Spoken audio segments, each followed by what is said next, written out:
for helping us get settled tonight.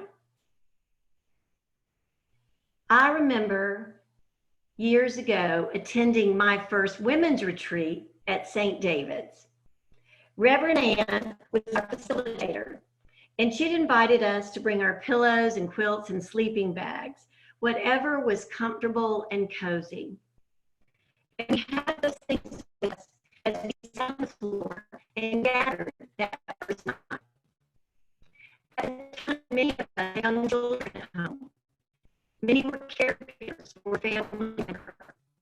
We all had scheduled work to do. Reverend Ann was attuned to this. She said, "You've each done all kinds of things to get here tonight. You might be exhausted. And if what you need right now is sleep, choose it. Rest is spiritual design. Naming and identifying your needs and feelings is a skill in self-care and maturity, and a strong connection to mental, emotional, physical, and spiritual health. Those pesky feelings always want to be named and felt.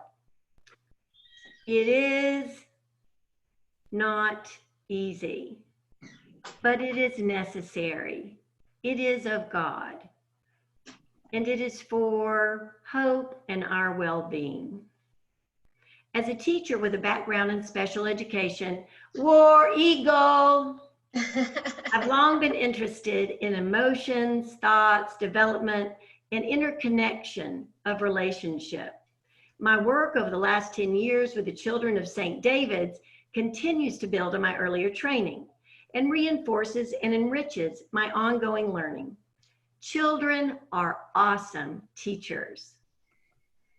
During recent years, I had 2 experiences with grief and loss that challenged my faith and ultimately led me to new connections with myself, to God, and to others. The first experience planned and hoped for was my daughter and then my son leaving home for college. The second experience, unplanned and never hoped for, was the end of my marriage in the finality of divorce. It was during this time of grief and mourning, while held in a caring network of support, that I became newly aware of the grief and loss in the lives of those around me. Where there is love, where there is grief, there is love, and where there is love, there is grief. And this awareness fostered new connections in faith, understanding, and growth. During this time, I sought and identified a trusted mental health professional to add to my community of support. This therapeutic relationship offered me the care I needed and provided insight into the process of grief. Through this relationship, I gained a deeper understanding of my own experience with grief, as well as the grief of others. Today, this relationship continues to be a valued resource in self-care and nurtures my curiosity to learn and grow through the changes of life. Out of my experience with grief and loss, I sought to gain additional skills for pastoral care, particularly related to children and their grief work, and the important ways it differs from adults. During the last 3 years, as part of my professional development, I completed Stephen Minister training and 2 classes at National Centers for Grief Support. I also volunteer with Hope for Grieving Children, a group here in Roswell that offers support to children and their families impacted by the death of a loved one. For it was you who formed my inmost parts. You knit me together in my mother's womb. I praise you, for I am fearfully and wonderfully made. Over the years, when faced with change and uncertainty, I found reassurance in the poetic portrayal of God in Psalm 139, belonging to God, gracious Creator, by whom we are known and named even before we are born. God forever beside and before, never forsaking. Here at St. David's, the children and I talk about belonging. We belong to ourselves. We belong to God, to our families, to our church family, and we belong to others in a world community. My identity in belonging is interwoven with my earliest experiences of family and faith. Born and raised, sealed in baptism, sent forth in confirmation, and married in the Episcopal Church, my heart, mind, and spirit have been shaped by the liturgy of worship, the example of service, the discipline of study, and the fellowship and communion of a life in Christ. Growing up in a small town taught me about belonging. In Rome, Georgia, you were asked whose you were before you were asked who you were.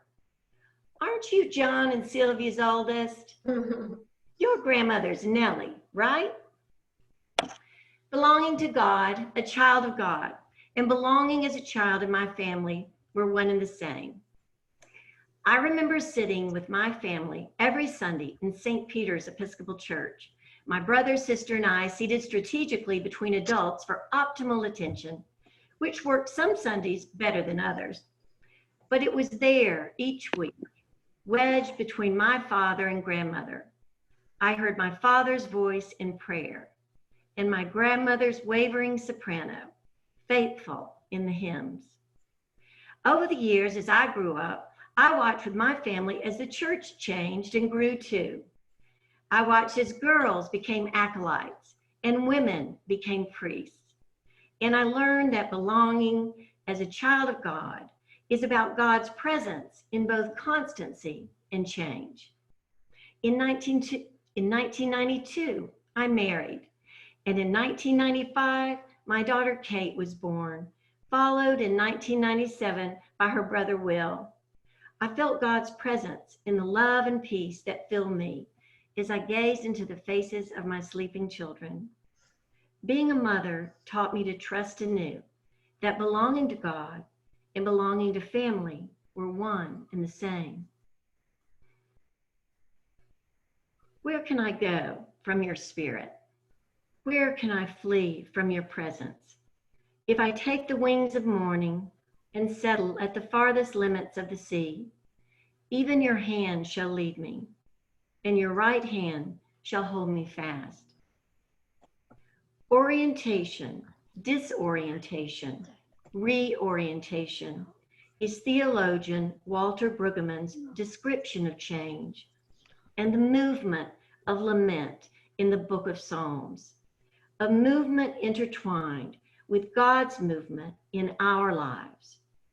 We can trust that we do not fully comprehend that God is present, redeeming, and newly creating in our lives and in the world.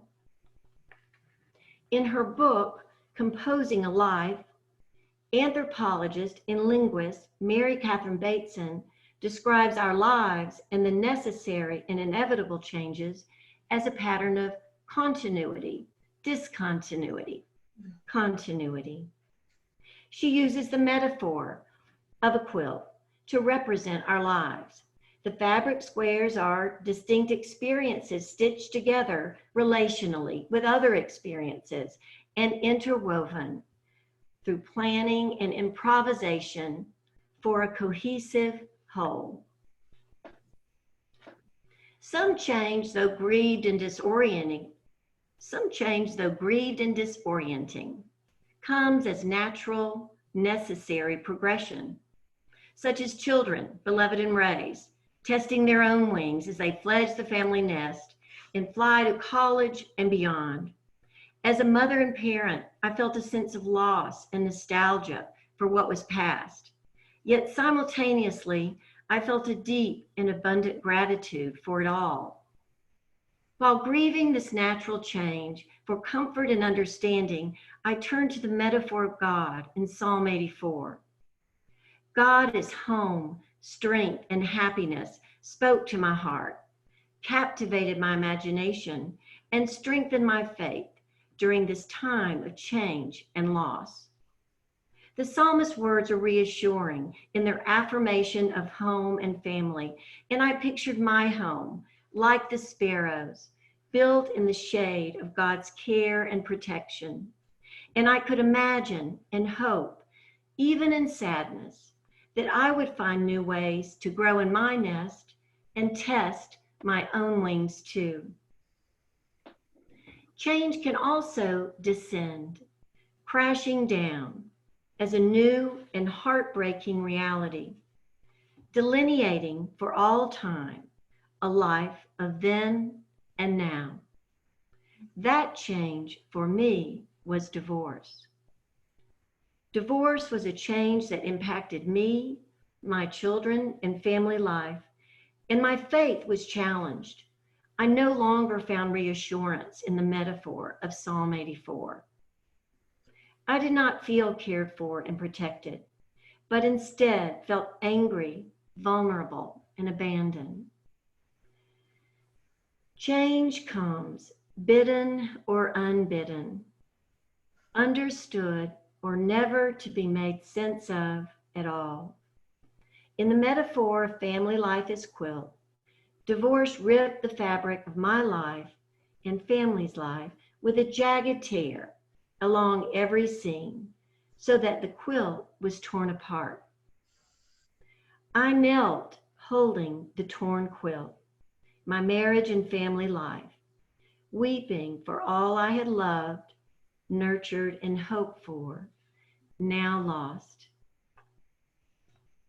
Yet in faith, what I also knew and trusted was that I belonged to God. I was not alone. If I knelt holding the torn and separated pieces of the quilt, my cherished family life, I knelt in the palm of God, who also held me. You have turned my mourning into dancing. You have taken off my sackcloth and clothed me with joy.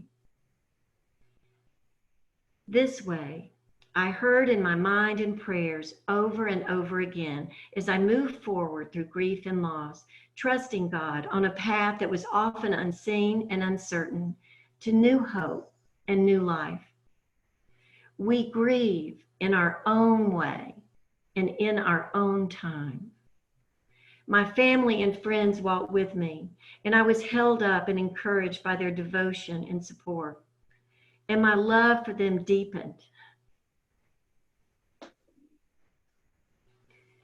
And our lives were joined and strengthened in new ways as we sojourned together. I took one day, one step at a time, as theologian Reinhold Niebuhr's Serenity Prayer teaches. A prayer I always thought was for others, but once discovered, it held me up, guided me through my grief and through each day. The less familiar second verse spoke to me in the words, accepting hardship as the pathway to peace. Time passed, life moved on, and I worked to do so too. I gained confidence and new strength as I lived day by day, facing new challenges, new choices, and mastering new skills as I lived life on my own. I found solace in nature through the changing seasons, and I took long daily walks with my two dogs on the tree-lined streets of my neighborhood. I experienced healing through the seasonal rhythms around me and felt God's presence redeeming, newly creating in the cyclical pattern of nature. Season changed to season and year followed year. In the fullness of time, the sadness of my grief began to feel a part of me as love, strength, and gratitude. I felt transformed for new hope. And the day came with the first buds of spring. I saw my new life emerging too. I learned to trust myself, trust God and others in new ways. I belong to God, a child of God, and no matter the changes, God was always present redeeming, newly creating. Likewise, the Spirit helps us in our weakness, for we do not know how to pray as we ought, but God's Spirit intercedes for us with sighs too deep for words. During these last remarkable months of the COVID-19 health crisis, weird times, as my friend Jacob Sutton says, we've lived out long days and weeks at home, isolated from valued connections with friends, family, and in community life, distant and disconnected from the ordinary, sacred routines of daily life. As Brene Brown, a research professor who studies courage, vulnerability, shame, and empathy, observes, most everyone is grieving the loss of normalcy. Grief is normal and a natural response to loss. We grieve the death of those in our community and world impacted by the virus. We grieve the deaths of beloved members of our St. David's family, deaths we cannot yet collectively mourn, and we grieve that as a secondary loss. The Dougy Center in Portland, Oregon describes grief as what we experience when someone close to us dies. Grief can be feelings, anger, sadness, worry, relief, fear, numbness, or it may be thoughts. Why do people get cancer? What will happen next? Sometimes grief affects our bodies. We feel sleepy or have trouble sleeping. We get stomach aches and headaches. In addition to the grief we feel at the death of a loved one, there are many other significant losses we grieve in our lives, like the loss of normalcy. Dr. Ellen Wolfelt, author, educator, and founder of the Center for Loss and Life Transition in Fort Collins, Colorado, observes in his book, Too Much Loss, Coping with Grief Overload.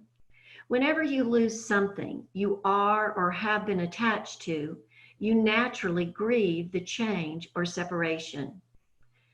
Adults experience grief in job loss, illness, family estrangement, aging, divorce, and the transition of a child to college or out of the home. We're feeling anticipatory grief, which is that feeling we get about the future when things are uncertain. Brene Brown says that right now, many of us are in grief overload. Our mind and heart have trouble coping with one loss at a time. But with multiple losses simultaneously, grief can feel chaotic and defeating. We might feel numb or disconnected, exhausted. We might feel anxiety and fear. Children and teens grieve too. Children grieve the death of a pet, the illness of a grandparent, divorce of their parents, and the change it brings to family life. A change of school, a move to a different home, and recently children grieve cancellation of school, along with a host of special activities, including sports, birthday parties, graduations, and other milestone marking celebrations. Children benefit from open, honest talk about death and loss, concrete language, and short, simple explanations to begin. Children need safe spaces to talk about their grief and nurturing spaces for playful expression. Children's grief work is their play.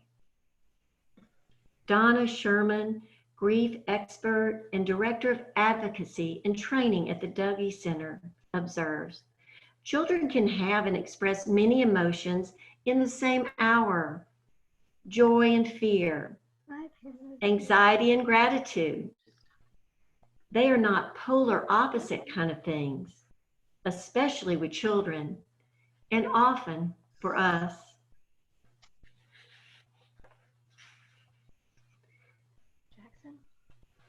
And listening is a spiritual discipline. It is a helpful skill for grief support. It requires desire, time, attention, and practice to cultivate as a skill and habit for ourselves and in support of others. And now we'll pause for a public service announcement. Guys, I want you to know about WOW, Women of Wonder. It's a group for mothers of young children who gather in friendship to share, reflect, and support one another through the spiritual journey of parenting. Women now and women who've attended in the past are awesome, spiritually mature, and leaders in our parish. St. David's is filled with awesome women, but I wanted to tell you about WOW.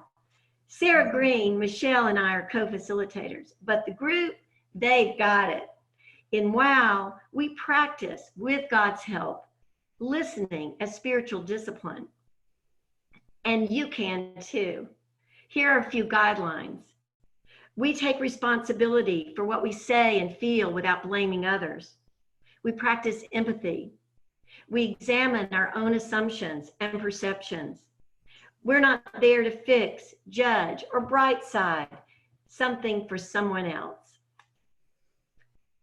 Thank you for listening to that announcement, and I appreciate all that WOW teaches me.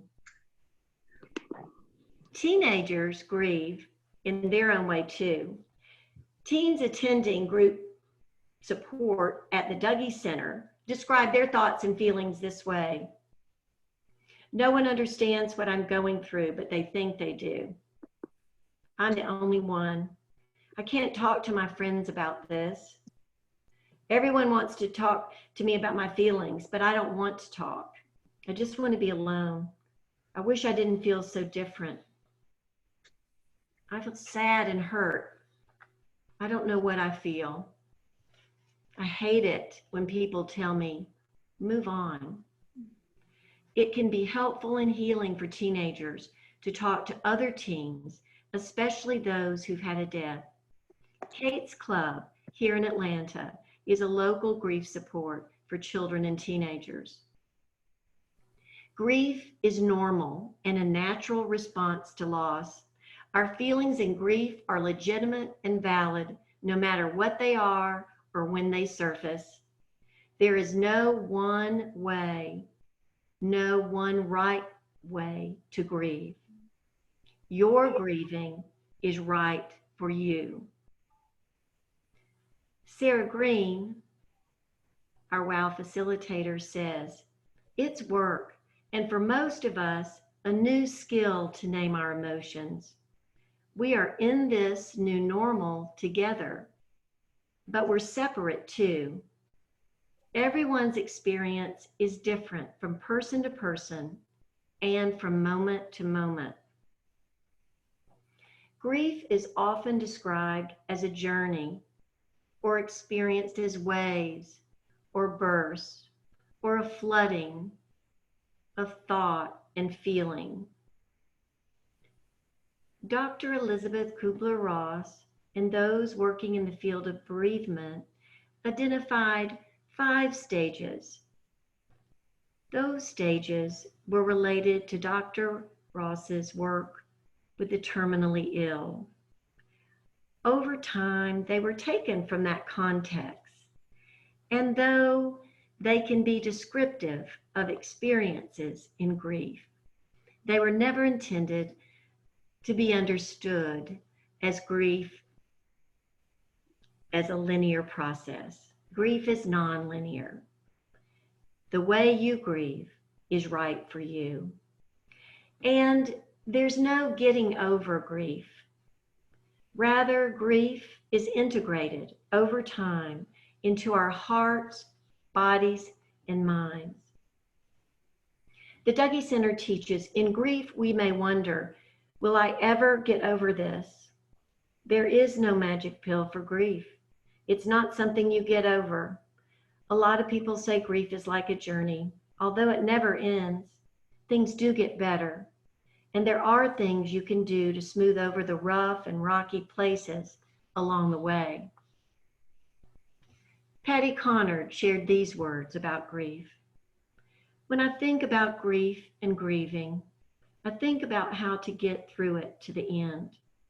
But sometimes, if I'm not ready to let go, I hold it dear and feel it deeply, almost as comfort or strength. Grief responds to awareness. What is important is that we as individuals and as a faith community can continue to educate ourselves and recognize and support grief work in ourselves and others. Grief work is sacred. Where there is grief, there is love. Where there is love, there can be a renewal of hope. Grief work is of God. Studies show that recognizing a child's grief and supporting the child is directly related to healthy human development, strong mental and emotional health in adolescence and adulthood. Likewise, studies show unexpressed, unsupported grief manifests as anxiety, acting out, withdrawal, and drug and substance abuse in adolescence and adulthood. And there is no comparison in suffering, teaches David Kessler, longtime researcher and expert in grief study and author of The Sixth Stage of Grief. There is no comparing in grief, whether you experience the loss of a loved one, a job loss, or a canceled graduation. All those griefs are valid and genuine. Whatever you're dealing with is your worst loss. There's no hierarchy.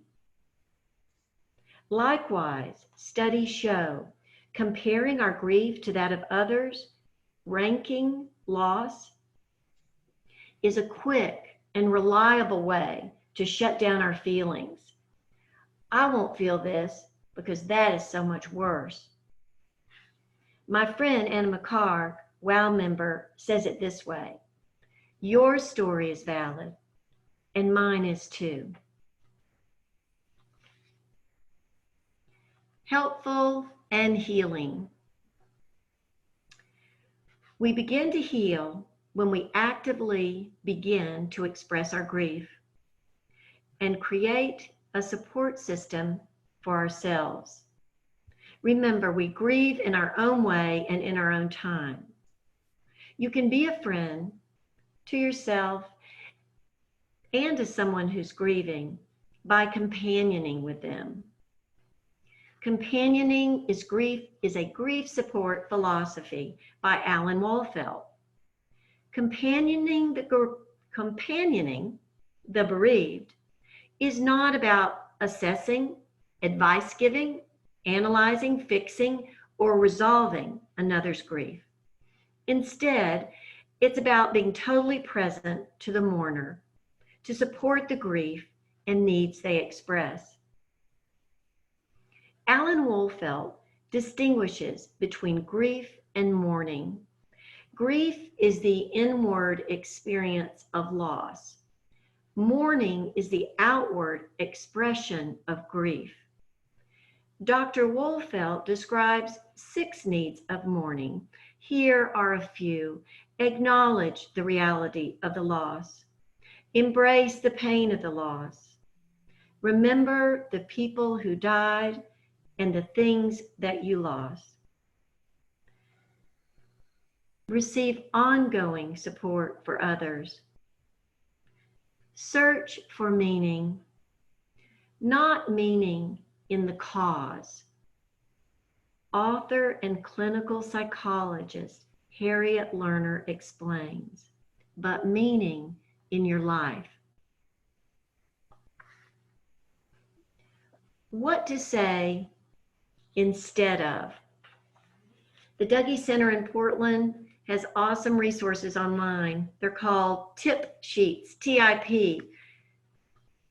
When we're grieving, it's difficult to tackle much content, but these sheets are straightforward, and I have found them helpful for myself, for children, and for others. What to say instead?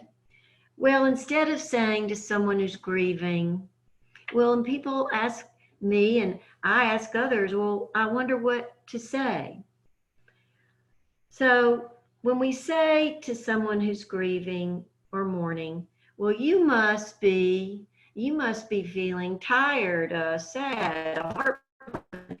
To get it right, it might be helpful, but there's just as much chance we might get it wrong. So a better option would be, how's your grief today? How is this all affecting you lately?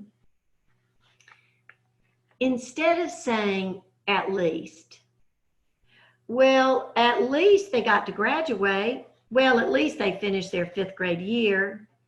Well, at least we had Zoom classes. Well, at least you can try for another baby. Well, at least is named by most grieving as not helpful, and it shows sympathy instead of empathy. A better option is to offer, I appreciate all that you share with me. What has this been like for you? Instead of, it's all part of a bigger plan, which Lord knows it may be, but not everyone shares the same worldview. Instead, a better option is, I'm here to listen. Instead of, I know how you feel. Grief is very individual. Instead of that, ask, what has this been like for you? Care for self and care for others. We are in it for the long haul. And a reframing and re-examining of some of our habits may be helpful as support and self-care. In self-care, it helps me to remember that I'm loved because I have first been loved. Accepting and believing that I'm loved is not always easy, but when I do, it allows me to share myself and connect with others in new ways.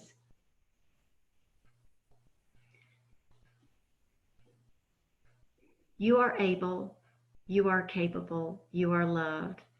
This prayer, shared by Wow Mom Anna Devlin Johnson, is a prayer I speak to myself every day and to the children. 3 questions. What do I need? What would help? What would I enjoy? I've asked myself and answered those questions as a way to gain practice in identifying my needs, my feelings, and the things I might look forward to. I typically ask that question for the span of a day, but there have been times I've asked that question for an hour to find a way to continue step by step. These are questions we can ask ourselves, and they're questions we can teach our children as a way to teach them about self-care and the skill of developing and identifying our own needs. One word has helped me the last months, and it is pause. P-A-U-S-E. When I pause, and now I follow it with a deep breath, and then I usually pause again, and I breathe again. It gives my brain a chance to regulate.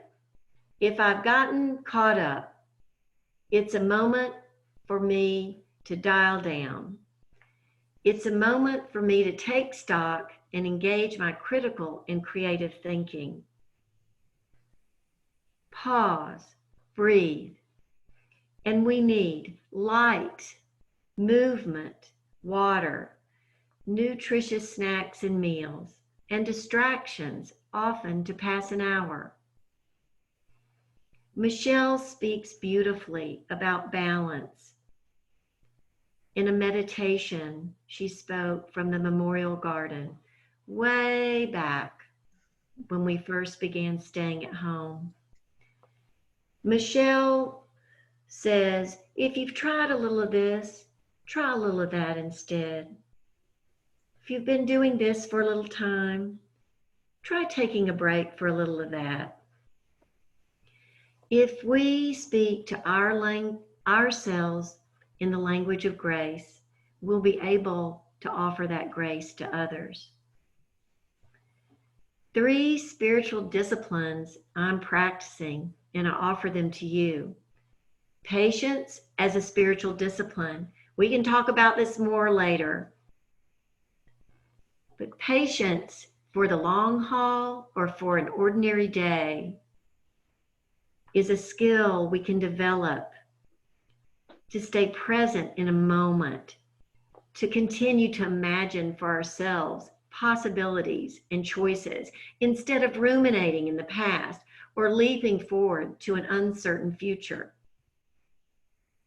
Awareness as a spiritual discipline. We can practice paying attention. To be conscious is the first step of spiritual maturity. Pause, breathe, pay attention.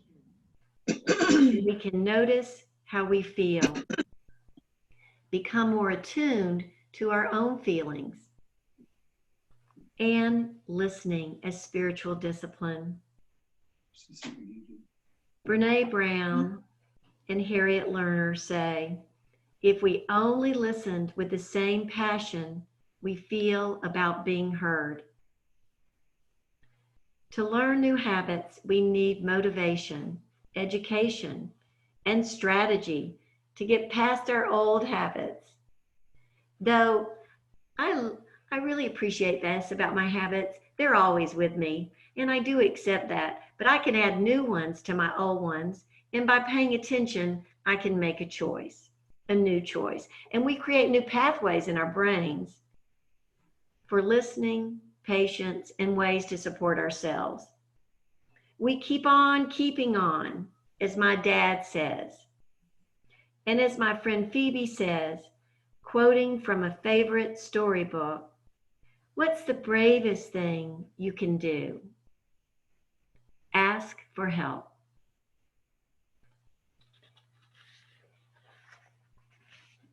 Anxiety. Are we there yet? This is a thing. These weird times, and they'll be with us for a while. The uncertainty, change, grief, and loss is causing a lot of stress. My friend and neighbor Lee says when I asked her this week how she was doing, she said, I'm doing pretty well, generally speaking, for a global pandemic day. I just need a minute, my friend Ann says. There is on most days too much change, too much loss, too much stress and uncertainty, too much nothing. We just need a minute. Anxiety is the most contagious emotion. I've been curious about anxiety, and I'm going to share with you insight and strategy that's been helpful to me. Michael Cook, a licensed marriage and family therapist working with Columbia Theological Seminary, offers this insight and strategy. It comes from Bowen Family Systems Theory and points us out of stress and into a calmer and more controlled space now and in the days ahead. The Bowen theory is fundamentally about human behavior and the emotional forces that are instinctively within us, and how those emotions interact within families, within generations, within communities, and within congregations.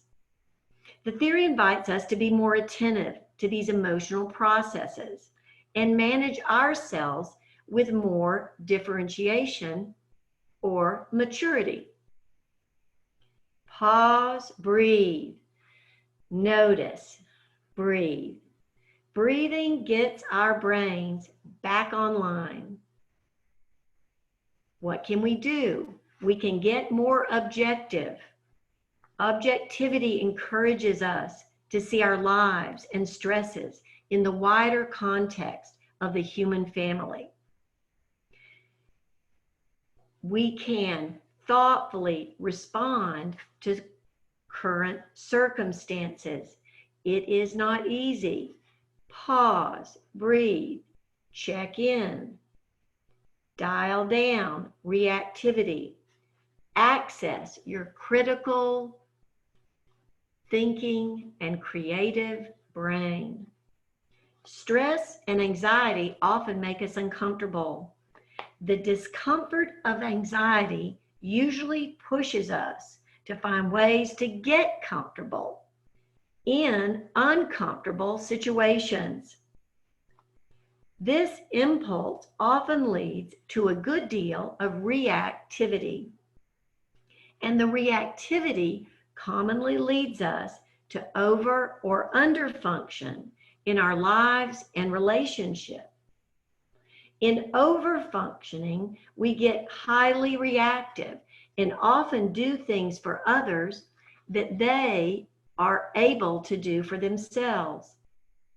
In under-functioning, we get highly reactive and we ask others to do things for us that we can do for ourselves. Taking more responsibility for relieving our own stress and allowing others to do the same frequently leads to a more peaceful and calm environment and a better sense of control. We can do this as an experiment. I like to think of my practice as laboratories. So it's filled with grace, and I can try things, and it's about process, not attainment. I try to remember the things that matter to me and the things I can control.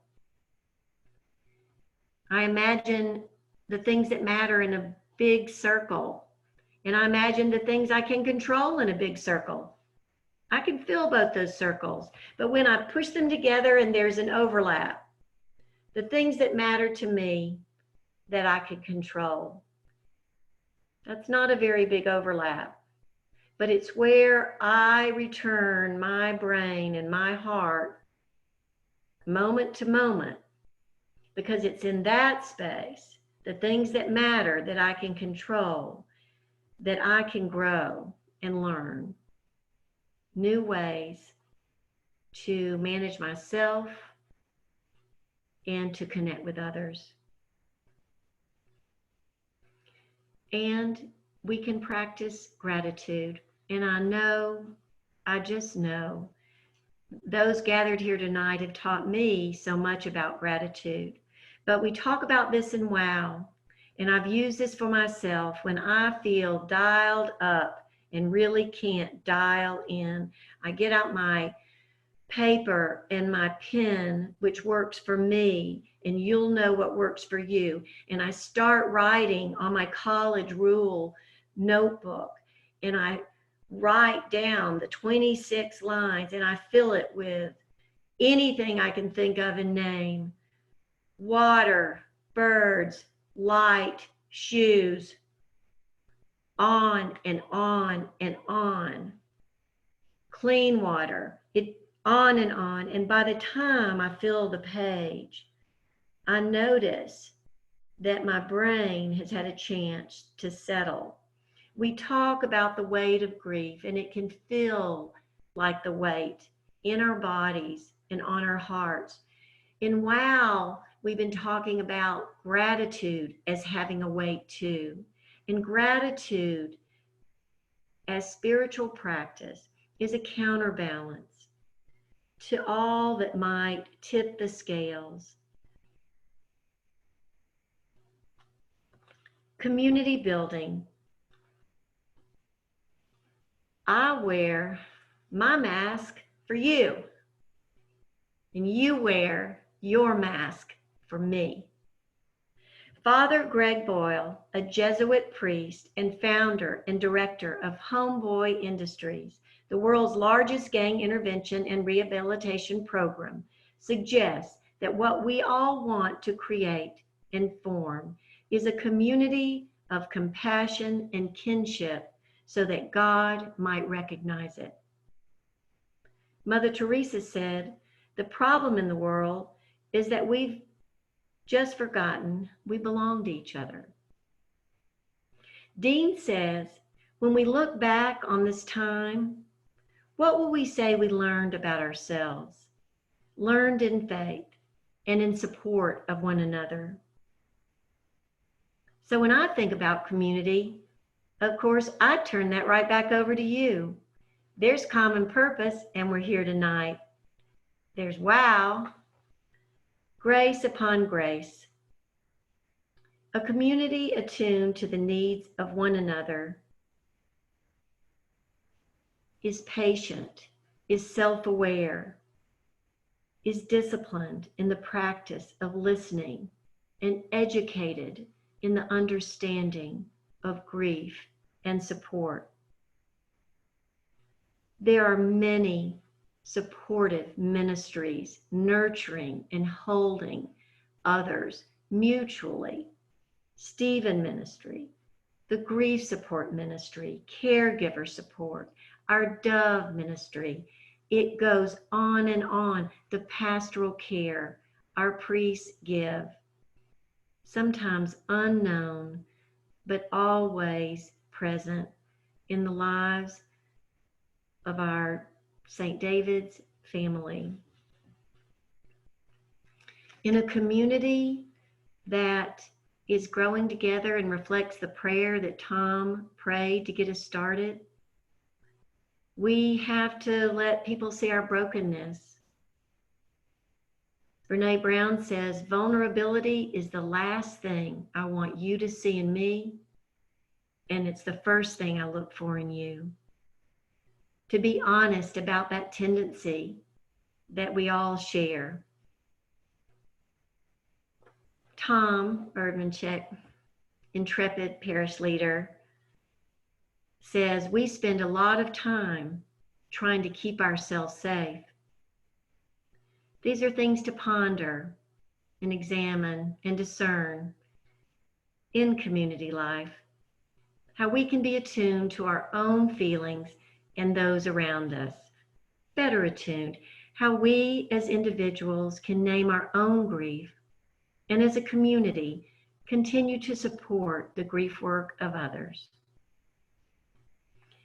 Guys, I have a prayer for you. The Lord be with you. Lord, also with you. Lord, it is night. The night is for stillness. Let us be still in the presence of God. It is night after a long day. What has been done has been done. What has not been done has not been done. Let it be. The night is dark. Let our fears of the darkness of the world and of our own lives rest in you. The night is quiet. Let the quietness of your peace enfold us, all dear to us and all who have no peace. The night heralds the dawn. Let us look expectantly to a new day, new joys, new possibilities. In your name we pray. Amen. Amen. Thank you, Common Purpose. You guys Thank are you, awesome. Judy. Thank you. Thank you. You are most welcome. Thank you so much for this opportunity to be with you. Judy, thank you very much. You're welcome, Patty. Thank you very much. Gosh, that was wonderful. Thank you. You're welcome. It was. Judy, You're I found welcome it to so. stay with group discussion as well, if you'd like. Yeah, I have an update about that. Okay. I don't know if anybody noticed, but Hal has disappeared. Oh, no. Yep, he's gone. He's our host. So we cannot go into small groups, but that's okay. I'm going to share some of the reflection questions. Okay. And then, Michelle, since yes. I'm here, can I break us into small groups or try to? I don't think so, because our small group, we'd have to have the list of the small group leaders and they have the questions. So I think it's kind of tricky to do that. Okay, I just thought I'd offer. Yeah, thank you. I thought about that too. But these are really good reflection questions that you can jot down at, like right now at home if you want, so that you can be thinking about them in the coming days and weeks. We thought that this topic was really helpful because not everybody thinks of the things that we're going through right now as loss, but it really is. If you think about the loss of the freedoms that we have and the things that Judy named, what we're experiencing in many ways is grief and anxiety because of that. So here's some of the questions. Reflect on what has been surprising to you about this time. What has surprised you?